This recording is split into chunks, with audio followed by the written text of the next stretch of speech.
ஏனென்றால் என் கணவர் குடிக்க அடிமையாயிருந்தார். அவர் குடித்ததை தான் நான் கண்டேன். கல்யாணம் முடித்த நாளிலிருந்து நிம்மதி இல்லை. அத்தோடு வியாதி 8 வயதிலிருந்து தீராத வியாதி. 25 வயது டாக்டர்ஸ் கைவிட்டுட்டாங்க. நீ செத்து போக, உங்களுக்கு என்னுடைய சாட்சி சொல்லியிருக்கேன், திரும்ப சொல்ல விரும்பவில்லை. ஆனால் 26ஆம் வயதில் எனக்கு திருப்பு முனை வந்தது. கல்யாணம் முடித்த 2வது வருஷம் என்னுடைய வாழ்க்கையில் திருப்பு முனை வந்தது. என் ஆவியின் கண் திறக்கப்பட்டது. இப்படியான ஒரு கூட்டத்துக்கு போனேன். அங்கே உள்ள போதகர் அழகாக கர்த்தருடைய வார்த்தையை தெளிவாக கூறினார்.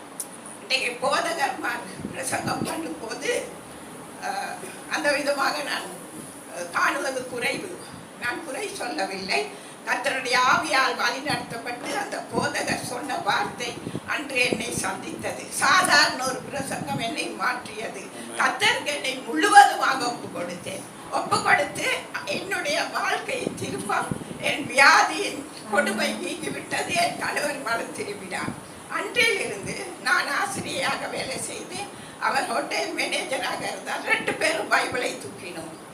அன்றிலிருந்து இன்று வரை எங்களுடைய திருமண வாழ்க்கை 51. நாங்கள் ஊழியத்துக்கு வந்து 48 வருடங்கள் ஆகிவிட்டது. இன்னும் கர்த்தரோடு நடை போடுகிறோம். நீங்க நினைக்க கூடாது ஊழியர்கள் என்று சொன்னால் பொஸ்ஸான வாழ்க்கை, மிகவும் ஒரு ஆடம்பர வாழ்க்கை என்று நீங்க நினைக்க கூடாது. ஊழியர்கள் இருக்கிறார்கள், பணத்திலே மிதக்கிறார்கள். அவர்களுக்கு கீழுள்ள ஊழியர்களை கவனிப்பது கிடையாது. ஆனால் எங்களுடைய வாழ்க்கை எனக்கு தெரியாது மகண்ட வாழ்க்கை எப்படி என்று. ஆனால் நாங்கள் கஷ்டத்திலே போனோம். ஆரம்பித்த நாளில் இருந்து மிகவும் கஷ்டம், துன்பம். கொள்ள வந்தாங்க, எங்களை கிராமத்தார் சேர்ந்து அடிக்க வந்தார்கள் நீர்கொழும்பிலே. எத்தனையோ காரியங்கள் எங்கள் வாழ்க்கையில் இந்த 51 வருடங்களும் மிகவும் கஷ்டமான வாழ்க்கை. ஆசீர்வாதம் வரும். ஒரு மேடு வந்தவுடன் ஒரு பள்ளம் வந்துடும். அந்த பள்ளத்திலே போகும்போது அழுவோம். மிகவும் கடினமான ஒரு வாழ்க்கை. ஆனாலும் கர்த்தரைகளை கைவிடவே இல்லை. அன்றாடம் போஷித்து உடுத்திவிட்டு இன்னும் வழி நடத்தி வருகிறார். எங்களுக்கு எங்களுடைய சொந்தக்காரர்கள் சொல்லுவாங்க, அல்லேலூயா சொல்லி சோறு சாப்பிடுறாங்க. ஒவ்வொரு வீடுகளிலே போய் அல்லேலூயா சொல்லி சோறு சாப்பிடுகிறார்கள் என்று சொல்லுவார்கள். அன்று என்னுடைய உறவினர் ஒருவன் கடந்த வருடம் ஒரு சின்ன பிள்ளை, அவனுக்கு தெரியாது, அவனுக்கு இப்போ 7 எடுக்கிறான். அவன் ஒரு வார்த்தை சொன்னது கூட என் மனதில் சரியான கவலையாக இருந்தது. அவன் சொன்னான், ஏதோ ஒரு எங்களுக்குள்ள ஒரு குடும்பத்திலே பிரச்சனை வந்தது. அந்த நேரத்திலே அவன் சொன்னான், உங்களை போல நாங்கள் பிச்சை எடுக்கலன்னு சொன்னான். ஸோ அதை என்னை தாக்கியது. நான் சொன்னேன், மகனே நாங்கள் பிச்சை எடுக்க இல்லை, நாங்கள் டிரெக்ட் அந்த ஜீசஸ் கிரைஸ்ட் இருக்கிறோம். அவர் சம்பளம் கொடுக்கிறார், எங்களை உடுத்து வைக்கிறார், எங்களை போஷிக்கிறார். அதன் பிறகு அவன் தன் பிள்ளையை உணர்ந்தான். ஒரு சின்ன வாலிப பிள்ளை தானே, அவருக்கு அந்த ஆத்திரமாகப்பட்டது. அவருக்கு புத்தி சொல்லும் போது கோபம் வந்து அந்த விதமாக பேசினார். நான் சொல்லுறேன், அந்த அவமானங்களை இன்னும் பலர் எங்களை அவமானப்படுத்துகிறது உண்டு. யோவேல முத்து மட்டும் இப்படி இருக்கா, எல்லாரும் கார் இருக்கு.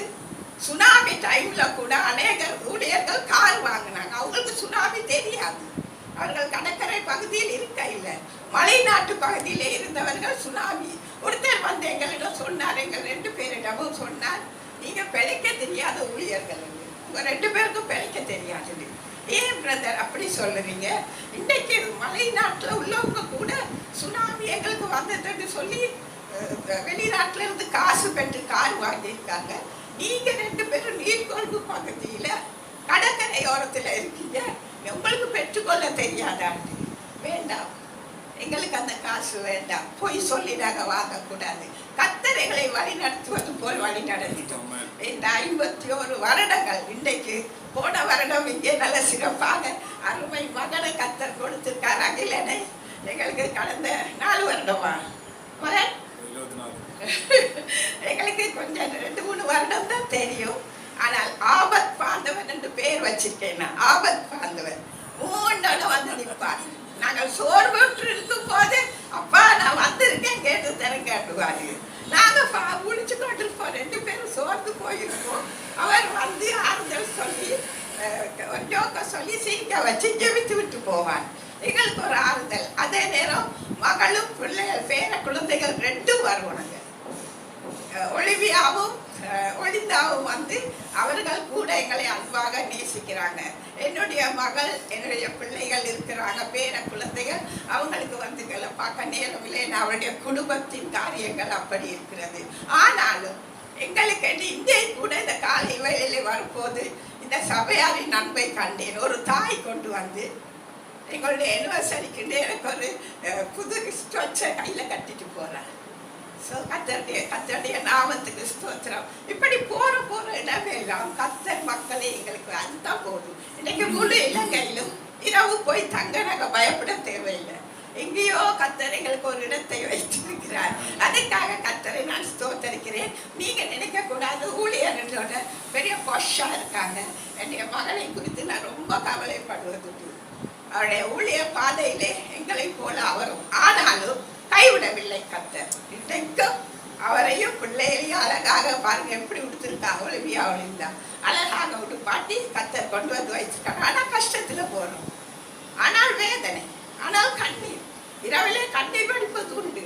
நேற்று இரவு முழுவதும் 12:30 மணியிலிருந்து 1:30 மணி வரை நான் கண்ணீர் வடித்து என் கர்த்தரை ஸ்தோத்தரித்தேன். காரணம், அவர் செய்த ஒவ்வொரு நன்மைகள். தற்கொலைக்கு போன என்னை அவர் தடுத்து நிறுத்தினார். கொலை செய்த அந்த வேளையிலே எங்களுக்கு சூனியம் செய்து எங்கள் 2 பேருக்கும் எதிராக பாம்பு தலையில வந்து நிற்கும். ஒத்துறதுக்கு ரெடியா இயேசுவின் ரத்தம் என்று சொன்ன மனசுன்னு போயிடும். அந்த விதமாக பல துன்பங்களை அனுபவித்து அனுபவங்களின் ஊடாக இன்றைக்கும் இந்த இடத்தில் இருக்க கர்த்தர் கொடுத்த கிருபைக்காக நன்றியோடு ஸ்தோத்தரிக்கிறேன்.